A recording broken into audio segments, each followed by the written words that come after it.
કેમ છો મારા વહાલા વિદ્યાર્થી મિત્રો? મારું નામ છે જયેશ રાઠવા અને તમે જોઈ રહ્યા છો નથી કે સ્ટડી. મિત્રો, આપણે આ વિડીયોમાં દાખલા નંબર 11, 12 અને 13 પૂરા કરાવવાના છે. અને આની અગાઉના વિડીયોમાં આપણે દાખલા નંબર 1થી લઈને 10 પૂરા કરાવેલા છે.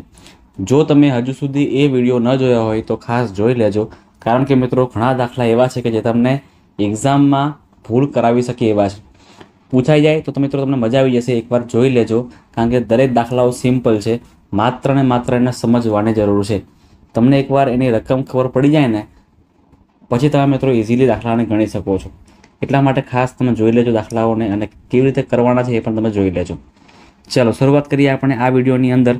દાખલા નંબર 11 જોજો ખાસ. ના બે ધન ક્રમિક ગુણિતોનો વર્ગનો સરવાળો 637 છે. એટલે મિત્રો 7ના ક્રમિક બે સંખ્યા છે, એટલે 7 ક્રમિક બે સંખ્યા અને એના ગુણિતોનો વર્ગનો સરવાળો 637 છે. એટલે મિત્રો શું ખબર છે, તો એક સંખ્યા 7 હોય તો બીજી કઈ ડાયરેક્ટ 14 હશે, એના પછી કઈ હશે 21. પણ લખાય કેવી રીતે આને? તો અત્યારે આપણને 7 છે એવું ખબર નથી. આપણને એવું ખબર છે કે ભાઈ અહીંયા x છે. શું છે અહીંયા? x છે. તો લખીએ આપણે કે એક સંખ્યા x છે. ધારો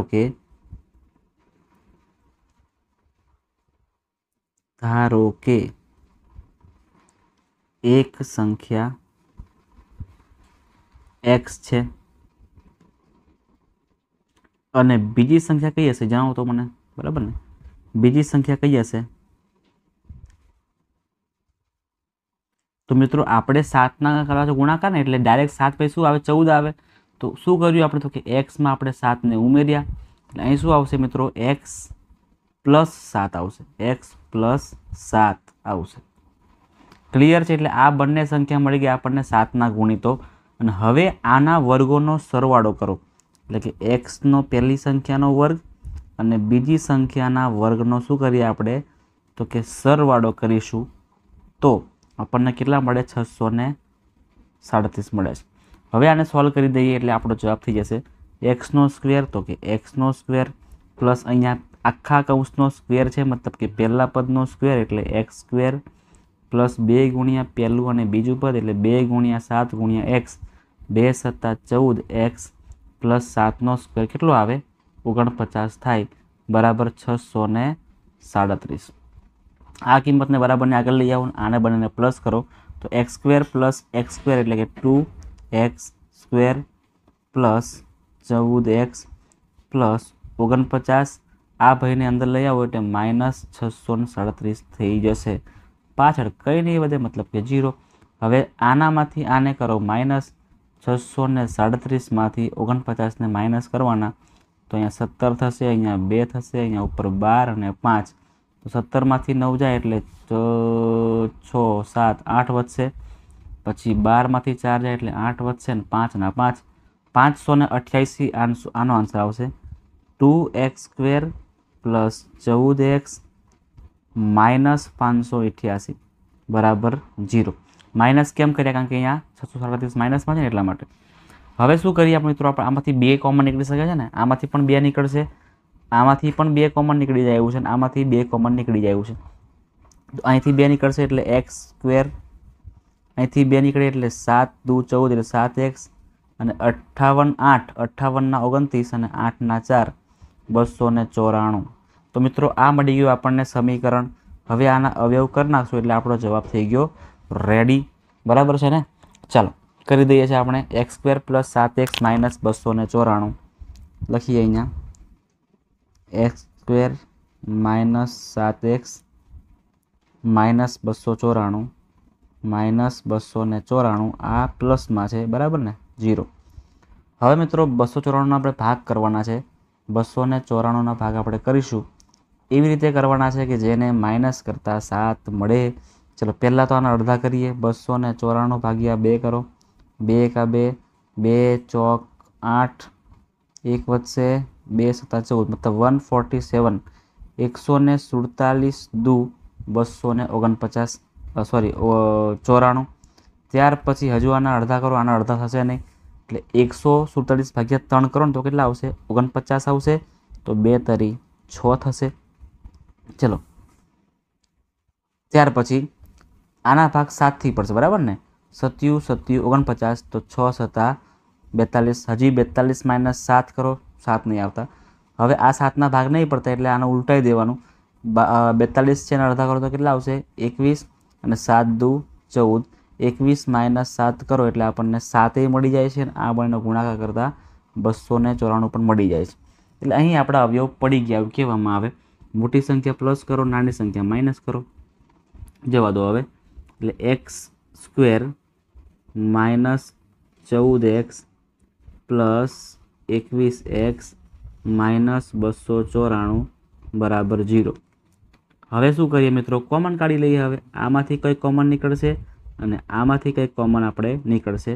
અહીંથી कॉमन x निकळशे तो અહીંયા अंदर शुं વધે છે x माइनस 14 અને આમાંથી 21 ने कॉमन काढવું પડે तो अंदर વધશે x माइनस 14 बराबर 0। x माइनस 14 આગળ આવશે અને x પ્લસ 21 પાછળ આવશે बराबर 0। બંનેને આપી દેવાના 0 0 એટલે x माइनस 14 बराबर पण 0 અને x प्लस 21 बराबर पण 0। माइनस 14 છે ને હવે પ્લસ 14 થશે એટલે x बराबर प्लस 14 અને આ माइनस 21 प्लस 21 છે હવે माइनस 21 થશે। એટલે મિત્રો આપણા x ના આન્સર કેટલા મળી ગયા આપણને 2 મળી ગયા છે। એક x बराबर 14 છે અને બીજો કયો છે x बराबर 21 माइनस 21। પણ મિત્રો माइनस 21 આપણે લઈ શકાશે नहीं, बराबर है ने। माइनस 21 केम लेवाय नहीं, कारण के लख्यू है चोख्खुं चट कि भाई धन संख्या है। केवी संख्या है? धन संख्या है एटले आने मारो गोड़ी, आने मारो गोड़ी। तो आपणो जवाब शुं आवशे x बराबर 24 अने एना पछी 7 संख्या एटले 21 एटले 14। एक संख्या कई हशे आपणी 14 अने बीजी संख्या कई हशे x प्लस एटले के 14 प्लस 7। 14 प्लस 7 करो एटले केटला आवशे अहींया 21। એટલે આપણા જવાબ થઈ ગયા બંને કે બે ક્રમિક સંખ્યાઓ એક 14 છે અને બીજી 21 છે। ક્લિયર? આ આપણા જવાબ છે। ચલો આગળ વધીએ છીએ આપણે। કાવ્યાની 5 વર્ષ પહેલાની ઉંમર તથા તેની 8 વર્ષ પછીની ઉંમરનો ગુણાકાર 30 થાય છે તો કાવ્યાની વર્તમાન ઉંમર શોધો। જે પૂછ્યું હોય ને એને ધારવાનું, એટલે ધારીએ આપણે કાવ્યાની વર્તમાન ઉંમર x વર્ષ છે। काव्यानी वर्तमान उम्र एक्स वर्ष है। चलो हवे गणतरी डायरेक्ट कर दी आपने। एनी 5 वर्ष पहला उम्र केटली हशे? तो सिंपल है मित्रों कि अत्यारे एक्स है तो 5 वर्ष पहला एक्स माइनस 5 होय अने 8 वर्ष पछीनी उम्र एटले कि एक्स અત્યારની છે એમાં પછી એટલે પ્લસ કરવાનું 8। આ બંનેનો કરવાનો ગુણાકાર કરવામાં આવે ત્યારે 30 થાય છે। કેટલા થાય છે? 30। હવે કરી દઈએ ગુણાકાર આનો। પહેલાં x લઈ લેવાનો, એનો ગુણાકાર કરીએ આપણે આખા પદ સાથે એટલે કે x પ્લસ 8 સાથે। એવી રીતે માઇનસ 8 લઈ લેવાનું અને કરીએ ગુણાકાર એનો x પ્લસ। સૌથી પહેલાં મિત્રો મને માફ કરજો, કારણ કે પ્રોબ્લેમ એવી થઈ કે વિડીયો મિત્રો આખો બનાવ્યો છે પણ રેકોર્ડિંગ કરવાનું ભૂલી ગયો હતો, બરાબર છે। એટલે ખાસ દાખલા બધા ગણી કાઢ્યા છે, રેકોર્ડિંગ કરવાનું રહી ગયું છે। એટલે મિત્રો તમને ફરીથી આ વિડીયો બનાવીને સમજાવું છું કે દાખલા તમને કેવી રીતે કરવાના છે। ચલો દાખલા નંબર 12 જો। કાવ્યાની 5 વર્ષ પહેલાંની ઉંમર તથા તેની 8 વર્ષ પછીની ઉંમરનો ગુણાકાર આપણને 30 થાય છે, એટલે 30 આપણને આપેલો છે। તો કાવ્યાની વર્તમાન ઉંમર આપણે શોધવાની છે। ખાસ જે આપણને પૂછ્યું હોય ને એ આપણે શોધવાનું, બરાબર ને। એટલે એ લખવાનું। ધારો કે કાવ્યની વર્તમાન ઉંમર કેટલી છે? x વર્ષ છે। હવે મિત્રો 5 વર્ષ પહેલાં એટલે શું કહેવાય? x માઇનસ 5, બરાબર ને। એટલે 8 વર્ષ પછી એટલે x પ્લસ 8 કહેવાય। આ બંનેનો ગુણાકાર કેટલો આવે છે? તો કે ભાઈ 30 આવે છે। ક્લિયર છે? હવે મિત્રો કરીએ સોલાને। તો કે x ગુણ્યા x એટલે x સ્ક્વેર, x ગુણ્યા 8 એટલે 8x, માઇનસ 5 ગુણ્યા x એટલે માઇનસ 5x અને માઇનસ 5 ગુણ્યા પ્લસ 8 એટલે 5 8 40 માઇનસ 40 બરાબર 30। આ 30 ને અંદર લઈ આવો એટલે માઇનસ 30 થશે અને પ્લસ 8x માઇનસ 5x કરશો એટલે x સ્ક્વેર માઇનસ 3x થશે, બરાબર ને। અને -40 -30 એટલે -70 થાય। એટલે આપણું સમીકરણ કેવું બનશે? x² - 3x - 70 = 0। ક્લિયર છે મિત્રો? સમીકરણ મળી ગયું આપણને। 70ના તમારે ભાગ હવે એવા કરવાના છે કે જેને માઇનસ કરતાં કેટલા મળે? 3 મળે, તો 10 + 70 થાય। હવે આગળ જોજો, આપણું સમીકરણ રેડી થઈ ગયું છે ને, તો હવે ખાલી કિંમતો મૂકી દેવાની। x² + 10x - 7x - 70 = 0। આનો ગ્રુપ બનાવો અને આનો ગ્રુપ બનશે, બંનેનો ગ્રુપ બનશે એટલે આ ગ્રુપમાંથી આ જે ગ્રુપ છે ને એમાંથી કોમન નીકળશે x અને આ ગ્રુપમાંથી કોમન નીકળશે માત્ર ને માત્ર -7। એટલે અંદર વધે છે x + 10, અહીં પણ x + 10 વધશે। x + 10 આગળ મૂકવાનું છે ને x - 7 પાછળ, +10 છે મિત્રો એ -10 બનશે અને -7 છે ને એ +7 બનશે। ઉંમર ક્યારેય માઇનસમાં હોય નહીં એટલે આપણે આને ગોળી મારેલી છે, પૂરું કરેલું છે। એટલે મિત્રો આપણો જવાબ કેટલો આવશે? 7 આપણો રાઈટ આન્સર થાય છે। બરાબર છે ને? 7 આપણો રાઈટ આન્સર થાય છે। ક્લિયર છે બધા મિત્રોને? ચલો આગળ દાખલો નંબર 13 છે મિત્રો, એ પણ તમને કરાવેલો હતો પણ એકચ્યુઅલમાં વિડીયો રેકોર્ડિંગ થવાનું જ બંધ થઈ ગયું, બરાબર ને? અને મને ખબર જ ના પડી, એટલા માટે મિત્રો તમને ફરીથી સમજાવી રહ્યો છું, ખાસ ધ્યાન આપજો। એક કાટકોણ ત્રિકોણના કર્ણની લંબાઈ 25 સેમી છે, બરાબર? કર્ણ 25 સેમી વાળો છે અને બાકીની બે બાજુનો તફાવત કેટલો છે? 5 સેમી છે। તો તે બે બાજુઓ શોધવાની છે। બે બાજુઓ શોધવાની છે એટલે એમાંથી એક બાજુ આપણી કેટલી છે મિત્રો? તો એક બાજુ આપણી x છે અને બીજી બાજુ કેટલી છે? તો કે બીજી બાજુનો તફાવત 5 છે ને, એટલે 5 ઓછી હશે, એટલે એ સંખ્યા કરતાં 5 સંખ્યા ઓછી, મતલબ કે x - 5। બે સંખ્યા મળી ગઈ આપણને, એક સંખ્યા x, બીજી સંખ્યા x - 5। અને હવે મૂકીએ આપણે પાયથાગોરસનો પ્રમેય। પાયથાગોરસનો પ્રમેય શું કહે છે? કે બે બાજુના વર્ગોનો સરવાળો એ કર્ણના વર્ગ જેટલો થાય છે। એટલે બે બાજુ કઈ કઈ છે? તો કે x² પ્લસ બીજી બાજુ x - 5નો સ્ક્વેર। x નો સ્ક્વેર એટલે x નો સ્ક્વેર થશે પ્લસ પહેલા પદનો સ્ક્વેર x² માઇનસ 2 ગુણ્યા પહેલું બીજું એટલે 2 × 5 = 10 ગુણ્યા x એટલે 10x પ્લસ છેલ્લા પદનો સ્ક્વેર 5નો સ્ક્વેર 25 થાય એટલે 25 બરાબર 25નો સ્ક્વેર 625 થાય છે। એને આગળ લઈ આવો તો માઇનસ થશે એટલે 2x² minus 10x plus 25 minus 625। 625 માઇનસમાંથી 25ને પ્લસ માઇનસ કરો ને એટલે અહીંયા કેટલા આવશે? 600 આવશે। 2x² માઇનસ 10x માઇનસ 300 એટલે અહીંયા બે કોમન કાઢી લઈએ એટલે x² માઇનસ આના અડધા એટલે 5x અને આના અડધા એટલે 300। હવે મિત્રો 300ના ભાગલા આપણે એવા પાડવાના છે કે જેને માઇનસ કરતાં 5 થાય। મિત્રો જો અહીંયા ભાગલા પાડેલા જ છે અને છેલ્લે આપણને -20 અને 15 મળે છે।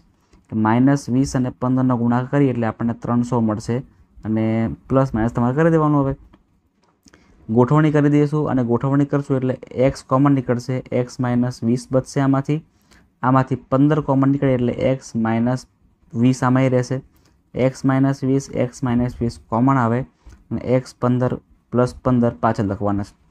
-20 છે મિત્રો એ +20 થશે અને પ્લસ 15 છે ને એ -15 થશે, પણ લંબાઈ ક્યારેય માઇનસમાં હોઈ શકે નહીં એટલે આપણે આને ખોટું કર્યું છે કે ભાઈ આવો આન્સર આવી શકે નહીં। એટલે આપણો એકચ્યુઅલ આન્સર કેવો આવશે? 20 આપણો જવાબ થશે। એટલે એક બાજુની લંબાઈ આપણને કેટલી મળી ગઈ મિત્રો?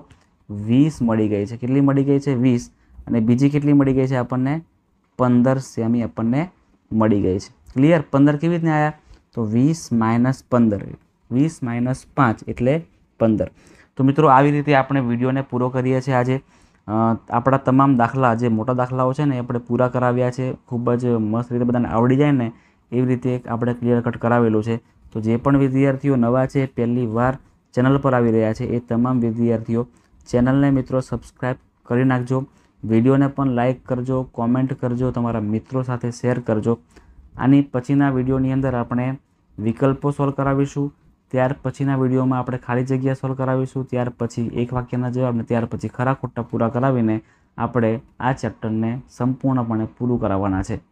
તો ખાસ મિત્રો જે પણ નવા છે એ સબસ્ક્રાઈબ કરવાનું ભૂલતા નહીં, વિડીયોને લાઇક કરવાનું ભૂલતા નહીં, તમારા મિત્રોને શેર કરવાનું ભૂલતા નહીં અને ખાસ મિત્રો મને કોમેન્ટ જણાવજો કે તમને આ મારો વિડીયો કેવો લાગી રહ્યો છે।